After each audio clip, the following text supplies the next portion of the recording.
Hello, everyone. My name is Kerry Ramirez. I am the managing director of Studymove, and thank you so much for joining this, our fourth key data update of 2024. Today, we're gonna talk about something that I think is quite interesting, quite important for the sector. It has been a lot of changes, and we're expecting even more changes that will affect the international education sector. And we thought it would be important just to share some of our insights on how data could actually help you and your organizations, your institutions, just to manage this proposed change in having a cap to international student enrollments. So we're going to cover quite a few things in terms of the proposed legislation and also how data could actually, we think, could help us just to understand and navigate this important topic. As we all know, it has been 6, 7 months when the policy framework for the international education sector here in Australia has shifted from one side to the other.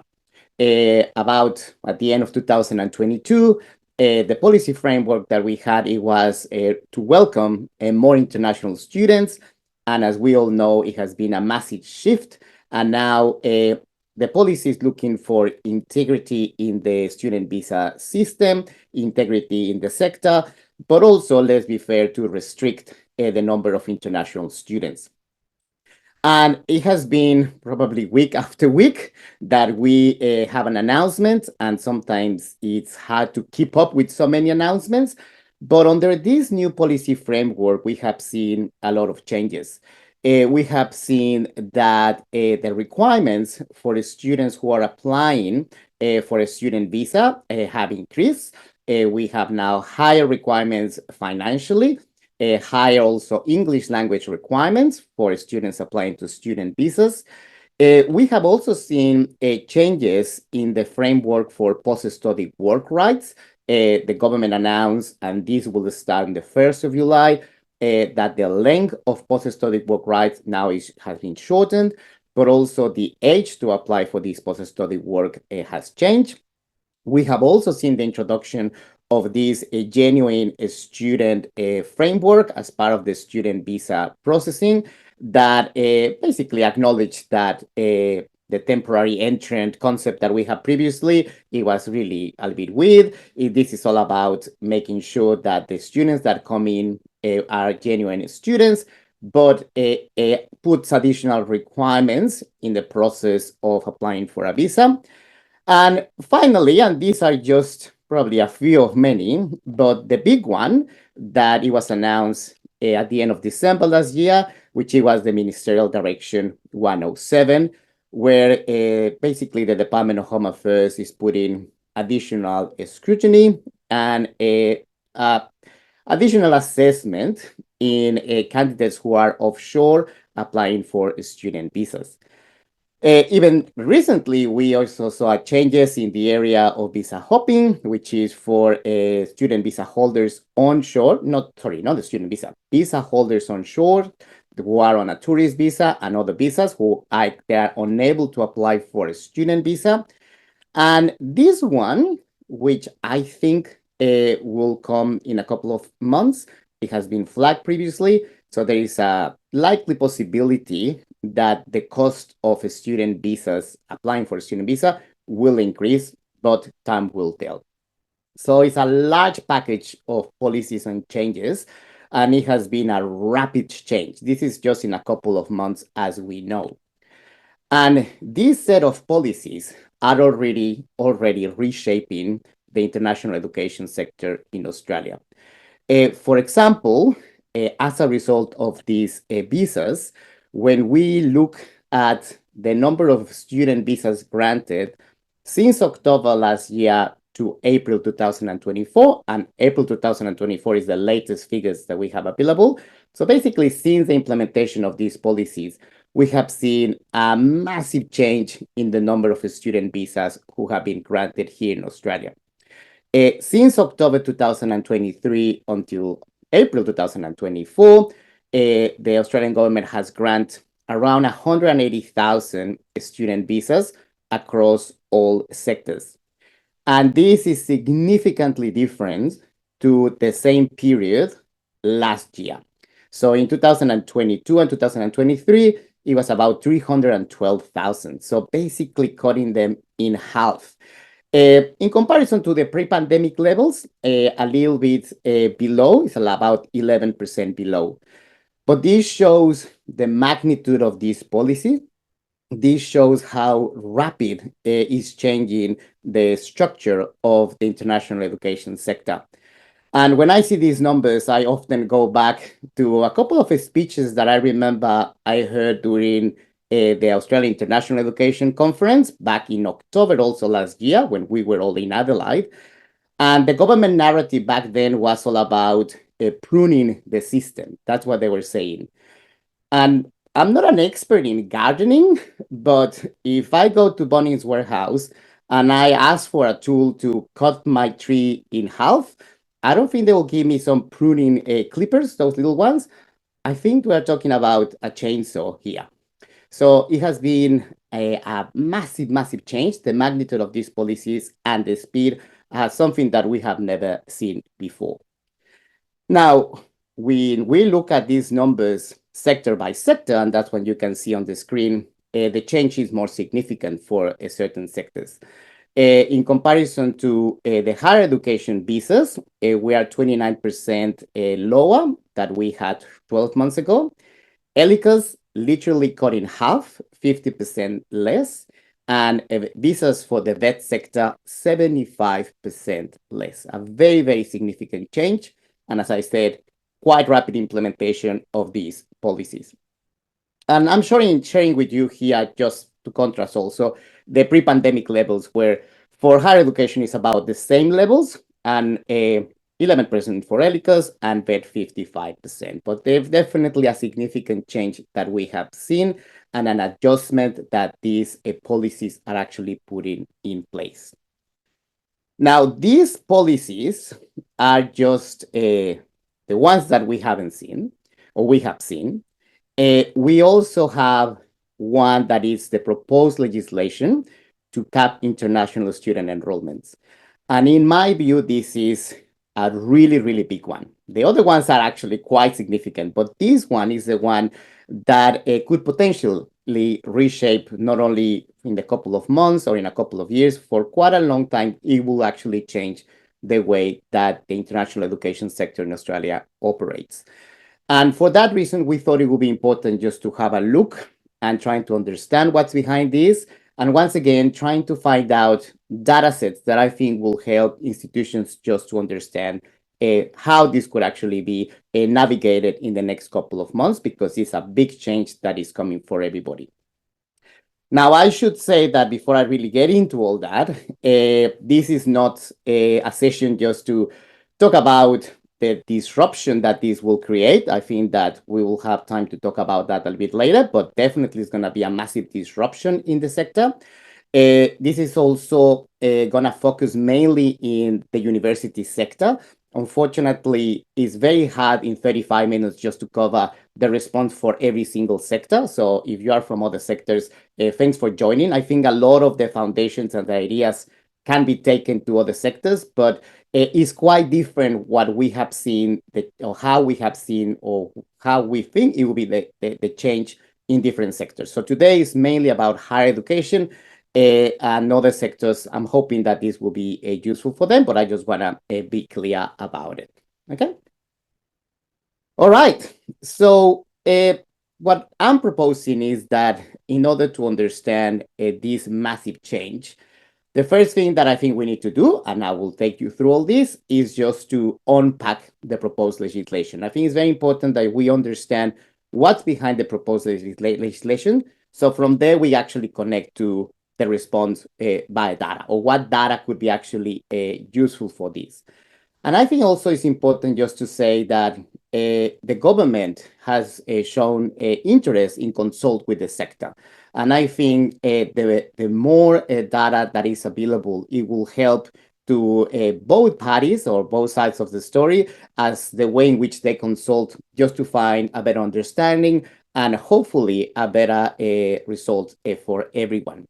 So that's why I think it's important that we understand the legislation, see what data could be available and useful. And also, we want to talk about some alternatives that we have seen that could help to complement this proposed legislation, or something that is different that I think would help to reach the objective that the government has, and the way in which they want to pursue this in the next couple of years. I also want to say that this is just a set of views that we have, with hoping that this will complement your own institutional views. We know that this is a topic that is, to be honest, dividing the sector. Some parts of the sector actually think that this is a positive move.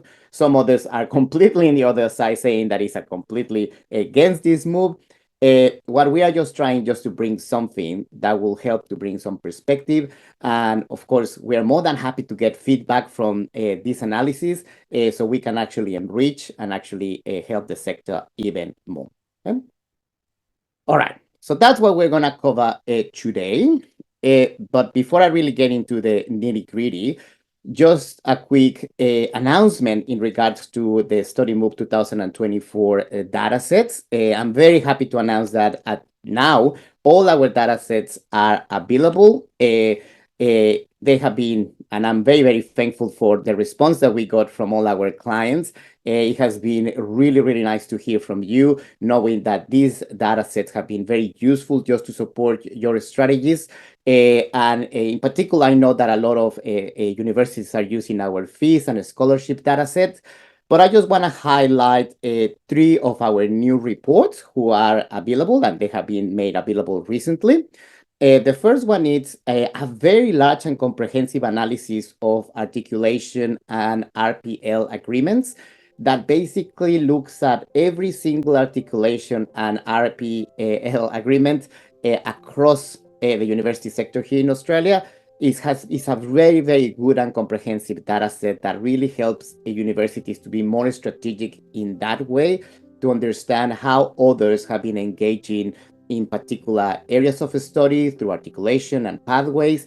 And it's something that we are very proud of. It's a really, really big data set that I think is going to help a lot to the sector. And we haven't updated this one in quite a few years, because during COVID, it was a lot of disruption. So we are very happy to have now a fresh data for this particular area. And the other two that you see down on the screen, it's about entry requirements. We also went through the massive job of looking at entry requirements across all universities, and we collect all the data on the minimum English language requirements for different parts of the broad number of programs who are available. And we look at requirements for IELTS, TOEFL, Pearson, PTE, and Cambridge. And we also have done the same process, which was huge, for academic entry requirements for undergraduate programs. So all those are available now, and we are more than happy just to provide you more information about them. And of course, if the fees and scholarships are also available there. So we are happy just to have this information fresh and updated to 2024. Okay? All right, so enough with the infomercial. Let's start talking about this proposed cap on international student enrollments.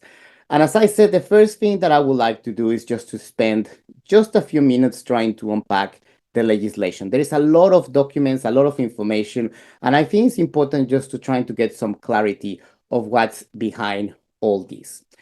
So the government a couple of weeks ago went to the House of Representatives and put this proposed amendment to the Education and Services for Overseas Student Act, which is called the ESOS Act. The idea is just to look at a lot of changes that will bring a high integrity into the system, but also the proposed cap in international student enrollments.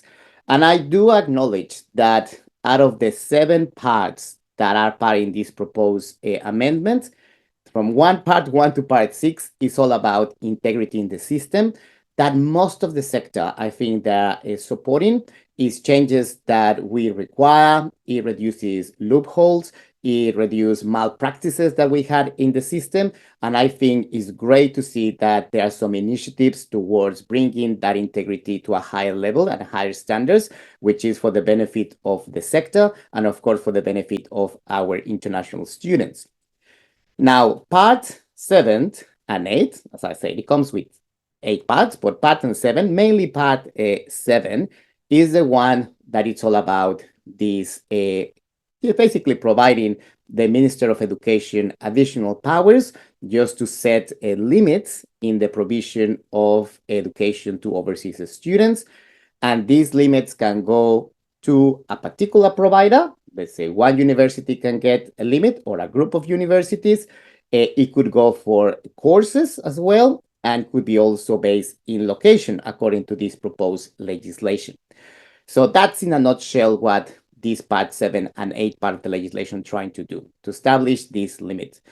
But what I think is important is just to take sometimes just to unpack these particular details that are part of the proposed legislation. And I want to start with something that is simple, but I think it's important because it's actually quite crucial for the sector to understand that the proposed legislation actually talks about starting this cap in student and international student enrollments in 2025. I'm saying this because I've been talking to a few education providers and some universities, and there's sometimes this belief that this is not going to happen in 2025. It will happen in 2026. As it is, the legislation says that it will start in 2025. That's what it is.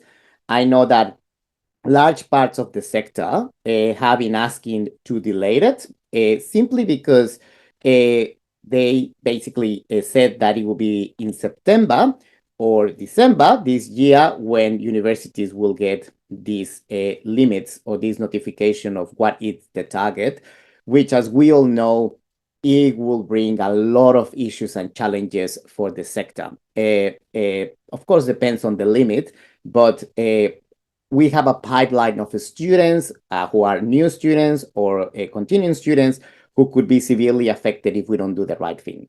So there is this initiative and call to delay it, but at the moment, the legislation, of course, as it was introduced, says that it will start next year.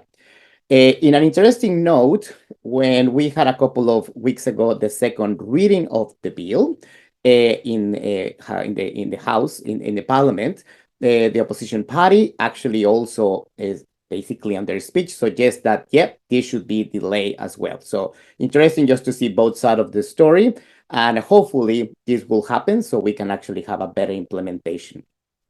Now, regardless on when it will happen or not, what also is in the proposed legislation, which I think is important, is that in this first year, it will only affect new overseas students, so basically commencements. So that's what I think the legislation is considering, that to basically take step by step, it will not be strictly into all enrollments, but in the first year, only commencements. Okay, so I think it's important just to understand the timing, because if for whatever reason the government decides to go ahead, it will be in a couple of months that we'll see the effects of this proposed legislation.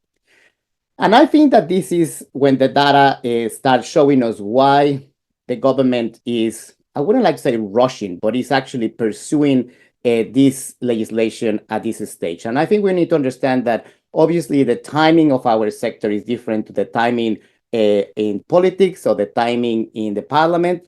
And I think that there is a view that they are doing this now because it will be an election early next year. But I also think that the data really shows why there is, from a government perspective, a need to have an adjustment. And let me show these numbers. These are across the higher education sector in Australia, the total number of student enrollments since 2010 to 2023. We had our peak pre-pandemic of 440,000 international student enrollments in 2019. Then, as we know, we had a dip in COVID. The lowest level it was in 2022, reaching 360,000. But this is when the story changed significantly, because last year we had a very surprising, and you can see the angle of this, and rapid recovery in enrollments. We end up the year 2023 slightly below 2019, but the rapid growth, it was 21% in comparison to 2022, which it was a record annual growth historically. But I think this is when, if government saw this, that's when they start wondering what it may happen if there are no additional controls. And we did a little bit of modeling just to see how 2024 may look without any controls. And some things that we know that I think is also raising alarms from a government perspective is that, to start with, we saw the highest number of continuing students ever. So from 2023, the number of students who moved 2024, and this is a little bit of a COVID effect, but also a quick recovery, it was the highest ever. So we started the year already with a large number of students. It was 290,000. On top of that, we had, in the higher education sector, the best first semester in history. We had nearly 110,000 new students who actually joined the system. And this is when the modeling comes in place, because if we continue having this growth, we'll be end up having basically close to 500, nearly 500,000 enrollments in 1 year. So completely, like, really historical levels that we have never seen if we continue with that growth. Now, the other chart, the other point that you see there is 460,000. That's our modeling. That's where we think we'll end up now that some, or quite a lot of policies have been implemented. So you see that, I think that from a government perspective, they realized that it was a need to basically make an adjustment and to put policies in place so we actually maintain and have levels who are sustainable. And of course, these numbers link with things like the net overseas migration that we have been talking a lot for quite a long time. It talks about the number of temporary visa holders or permanent residents, temporary residents, who are actually in the debate of how many or not. But I think this trend, it was something that I think shows why government was, I wouldn't say rushing, but they saw a need to action to make an adjustment. And the legislation clearly shows that the adjustment is just to set limits in international student enrollments. But one of the things that I have a question about is that the legislation just talks about overseas students. They don't give you specifics on what kind of overseas students. Are we talking about onshore overseas students or offshore overseas students, online overseas students, on campus? I get that the legislation has to be broad, and then the implementation of the policy will hopefully provide those details. But that's something that I think we need to be aware of, that when you get the notification, if the proposed legislation goes as is expected, it's important that universities get this clarity on what kind of international student enrollments are we talking about. Because we have a lot of universities who have students who are offshore as well, who are considered international enrollments. So I think it's important just to have that in mind. And that's why I'm just putting that there as one of the things that I have in my little pin board of questions to ask, and hopefully we'll get details when this actually goes ahead and we get more clarity about it. Now, the second thing that is, and this is very clear in the legislation, and we get a lot of questions about this, is how it's expected that the limits will be set every year. And on that, the legislation is very clear that the government will follow two options.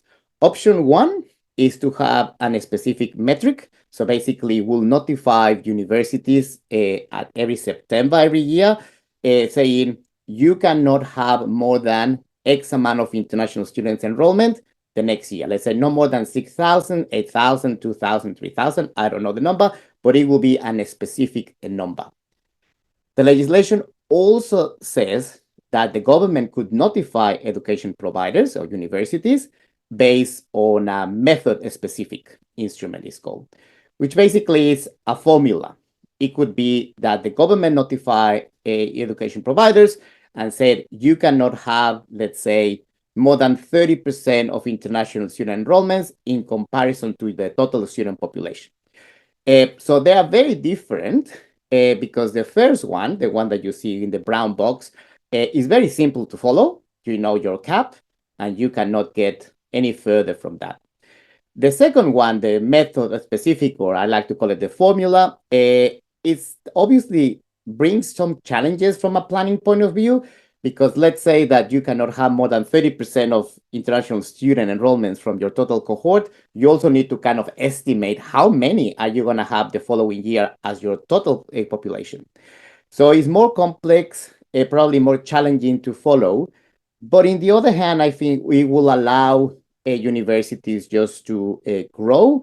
And, as you grow your student population, and part of the accord, the Australian Universities Accord, is that we will eventually grow these numbers.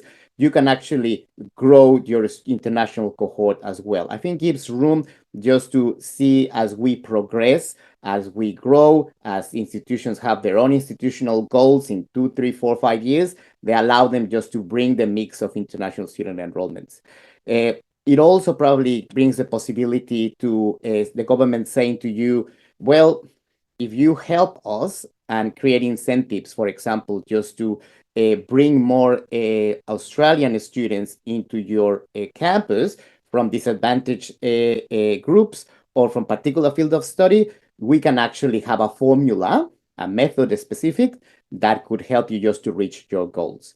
So at the moment we have in the legislation both of them. It's interesting. I will be interesting to see how the government, and I think it's important that to say that we're in a consultation process, how the government will pursue this establishment of these instruments. And on that, the other question that we get often is, all right, we have the instruments, we understand from a government point of view why there are these policies putting in place, but do you think that I get this question that is going to be probably a model that will affect every single university, basically a one size fits all approach? Well, basically the government will say all universities cannot have more than 10,000 students. I'm just using examples just to illustrate this. Um, I think that we all know that the Australian university sector is so diverse and so different. And we have institutions who have been created for different purposes that I think is quite unlikely, but time will tell, that we will get a one size fits all approach. I think that what we might see is that a government will actually establish individual caps. So depending of the situation of each university, and of course this is going to change year by year, I think everybody is going to have a different cap level. Something that I think is quite interesting as well is that the legislation talks about location. And I think that's something that we all need to be aware of. And I think this is also something that hints to me that we're actually going to have more of an individual cap system. Because, for example, we have regional universities who have campuses in metropolitan areas. So maybe for those ones, the caps will be affecting their metropolitan numbers. I'm not sure. But the legislation basically says that location is part of the mix. We also need to remember that we talk a lot about regional universities, but we actually have a lot of regional campuses as well. So we have also metropolitan universities who have regional campuses. So I think this idea of location will play. And basically, I think we need to be aware of this. As probably you can see, the setting of caps is not going to be probably as simple as probably someone was expecting. I think it's going to require a better understanding of what's the position of each university and what could actually help the system. And for all these reasons, this is when we think that the use of data is going to be crucial. as we embark in this consultation with government. And to make to make it clear, the legislation basically says that government will inform universities about their cap. But I think that it has been a really good understanding from the government of saying, okay, well, let's just talk about this. But the legislation basically said that you will get a notification and that's it. Now, in this idea of how we can actually talk to each other and how we can consult, this is when I think that having access to data could really, really help. And on that, I think there are like two key messages that I would like to share with you. I think that this conversation that will come across the sector, most likely, but it will be different in every university, will be based in, first of all, your actual number of students, international student enrollments, and we'll talk about that, but also in terms of location. Because as we know, all this narrative that is actually coming and creating this policy is that international students are actually creating an impact in infrastructure like rental and all that. And this is not new. In 2019, we had conversations about that. And I think we all can agree about it and talk about the benefits or not. The reality is that that's what is driving this policy. And for that reason, I think it's important just to take some time and see what it is happening there. And in terms of location, and specifically the impact that the students may have in rent or in residential, I think it's going to be very important that universities, first of all, follow this premise. And it has been a lot of research in regards of where international students live. And the census data shows that in the majority of the cases, actually international students, they live close to their campuses. They are not the ones who travel across cities. They actually like to live close to the campus. So I think that if I was a university, the first step that I will follow is to look into my own institutional data and see how valid is or not this premise.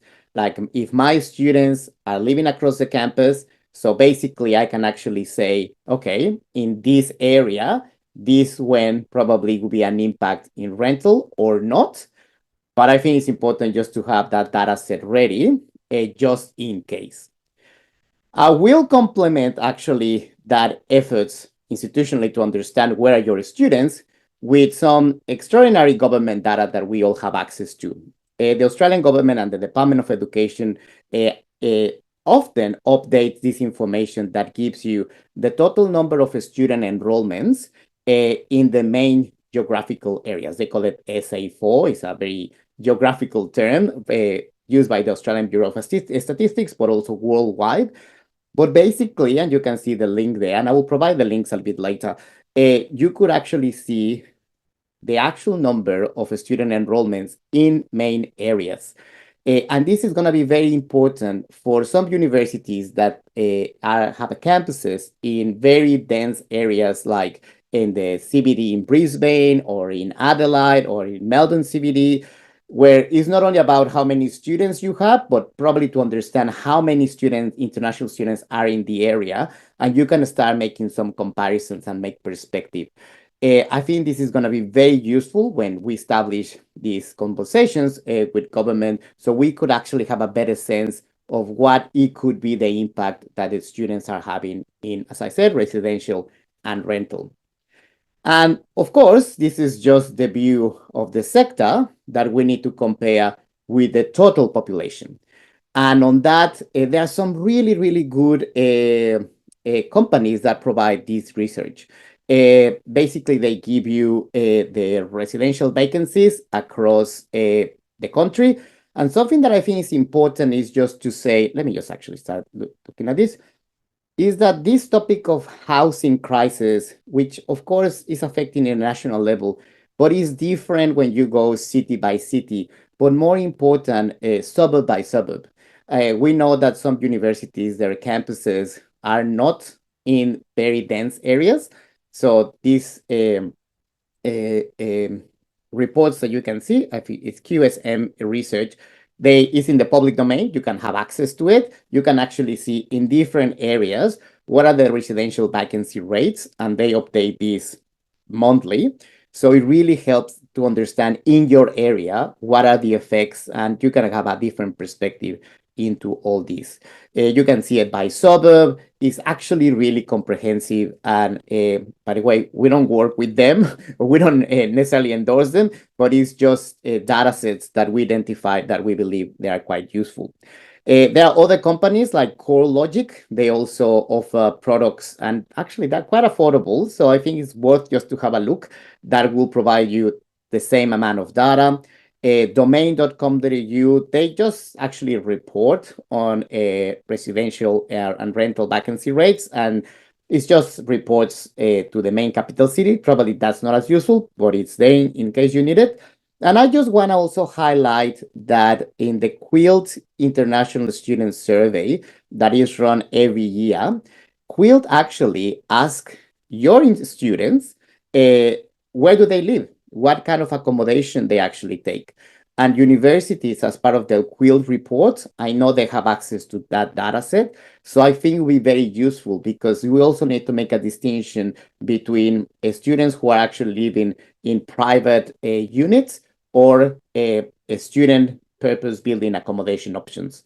So all that, I think, is something that I suggest that universities could actually look into it, so you can start having, a good diagnosis and analysis that you can actually present to government, to once again finding the right answer for everybody, and not just going blindly and just saying, oh, I got this, without really being able just to express the position that we have in this particular area. So that's in regards to location. And as I said, in terms of data, obviously, the second one that is very important, that metric, is the metric of how many international student enrollments you have at your university. And on that, something that I just want to suggest is that, of course, every university has that data set. They know how many enrollments you have, but often that data set that you have probably will not align to the actual government data. And simply because things like probably the data that you have for your institutional reports, it's based on, I don't know, you report every December. The government data probably has a different periodicity. So it will be some discrepancies that may exist between one and the other. A big one, for example, could be in terms of offshore versus onshore. I think that the terminology that universities probably use to classify offshore students could be different to the one that it's run by government. So I think that what it will be very useful is that as universities, they see as their institutional data, they also take some time into looking at the government data, because they're making their analysis based on that. And I think the 2022, well, the selected higher education statistics that you can see on the screen, and you can see the link there, is probably the best source in terms to understanding what the government is looking at. And you can start actually making a better assessment of what numbers are they looking, and what's the discrepancy that exists probably with yours. Maybe there's not. But also, it's a great data set. It will give you information about international student enrollments by field of study. You will gonna be able to compare that to the total student cohort or your domestic cohort. That is something that it was mentioned from a government perspective that could be seen as something that the government would like to see, a balance in that domestic versus international cohort. I have to say that it is a great data set, and probably the only downfall that we have at the moment is that the latest data available is only for 2022. We're expecting that the 2023 numbers will be available at the end of the year. Usually it's reported at the end of the year after. So that's the only thing that unfortunately could be, well, it is a downfall, because 2022 is still a funny year. It gives you the difference between onshore and offshore, which once again, unfortunately, 2022, we still had a lot of students who were unable to come back. So please be mindful also on that distinction. But what I'm trying to say is that I think it's going to be very important to see both the data sets, So once again, we don't get any surprises. To basically, if you look at what government is looking, you know what are your numbers, and then you can make your assessment. You can understand the impact that some caps could have. Looking at both data sets, I think that's something that I will highly recommend. Um, but yeah, I think that would be very useful. And I just want to say that we are very lucky that the government data is quite open and we can actually have access to that as well. All right. So we unpack the proposed legislation. We talk about data that I think will help in the response and in this conversation with government. But I also want to spend some time talking about some specific alternatives. A couple of weeks ago, I saw this in social media. And actually, the comment was actually done by Dr. Risby, who I want to acknowledge that he has made a massive contribution in jumping into the public conversation about this and giving a lot of analysis, commentary that I think has been supporting a lot the work done by the sector. But I think he has a really good point in saying that at this stage, I don't think it's enough in showing that we are against or institutions are against these caps on enrollments. It's not enough with saying it's going to be a massive disruption. I think this is also the time to put together some alternatives that, of course, they are not perfect, but I think it would be important just to put it in the debate so we can actually have a better outcome, because we know that the caps are extremely disruptive. So if we can have a combination of other policies, I think that could actually really help the sector. And he actually last week made a really interesting point and a really good alternative, which is instead of having caps, why don't we let government to set an ATER-style entry requirement system for international students? And based on that, that's when we can align the numbers. That's when we can have a sustainable growth in the next couple of years. And we actually push for quality rather than necessarily a volume. Now, of course, there are a lot of things that have to be considered on this, but I think it's important that we start talking about these alternatives more and how feasible they are, and definitely how, in comparison to just a cap, how less disruptive this will be. This, for example, is a really good alternative because from the start, the applicant knows that there is a specific entry requirement set by government standards that they need to do it. And I think that will really help the planning, the student recruitment process.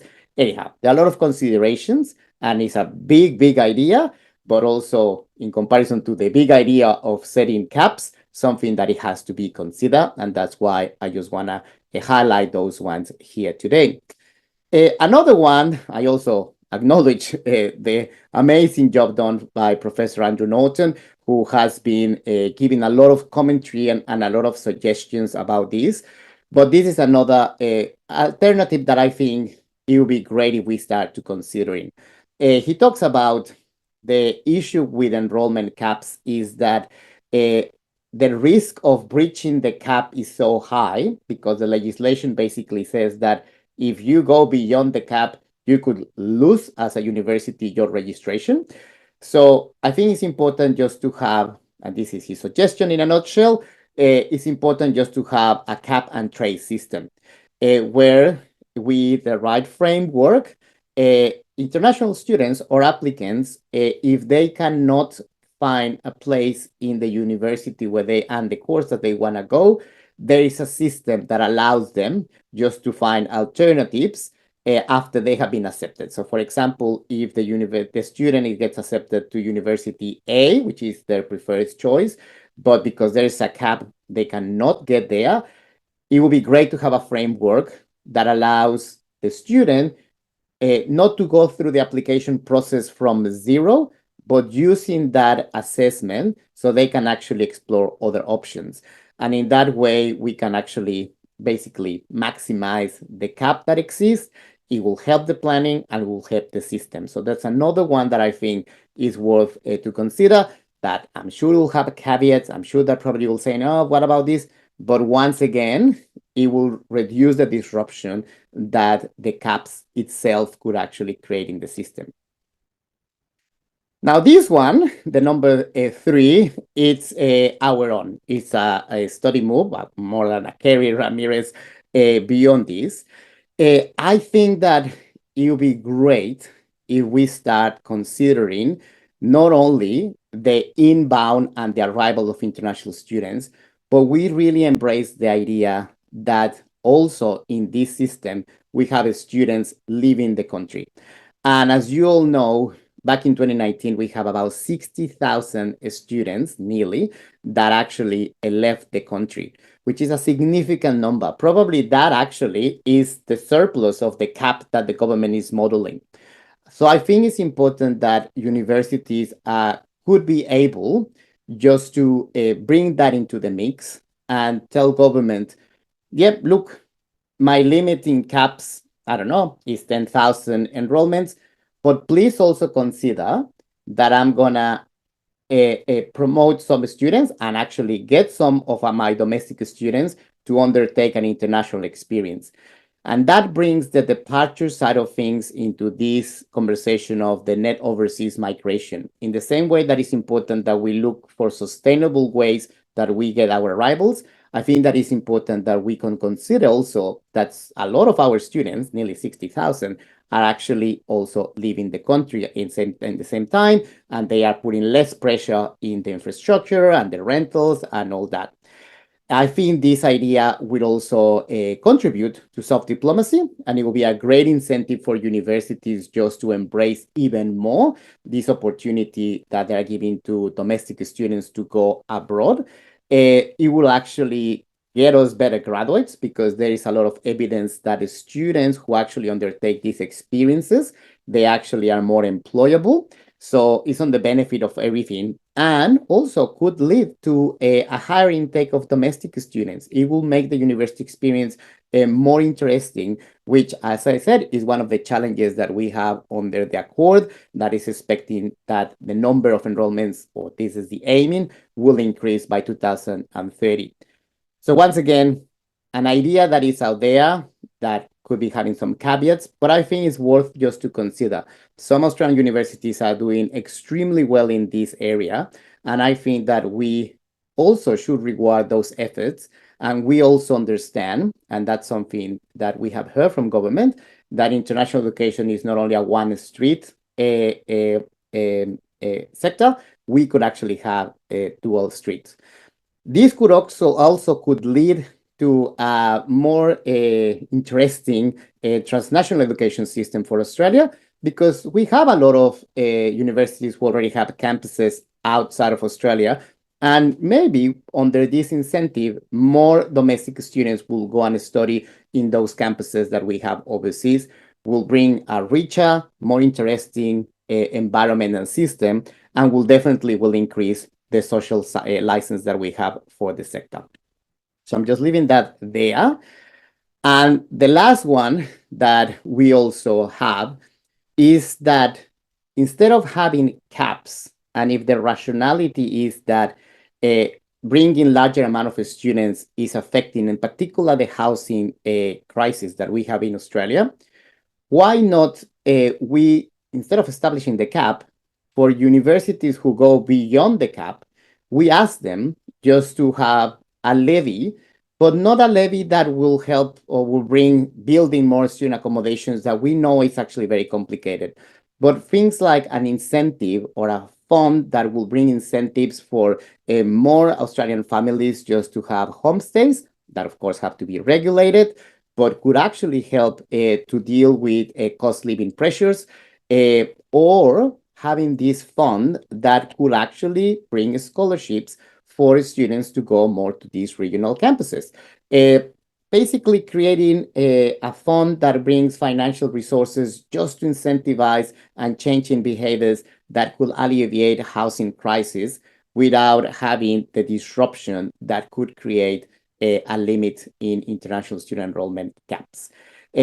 Those ideas, all of them, obviously they need to be considered in more detail, but we just think that it's time to put some alternatives that will help to bring different perspective into this policy that it will be quite disruptive. All right, so I hope that this short presentation helps just to put additional, clarity into this topic that is going to be very, very important for everybody to follow.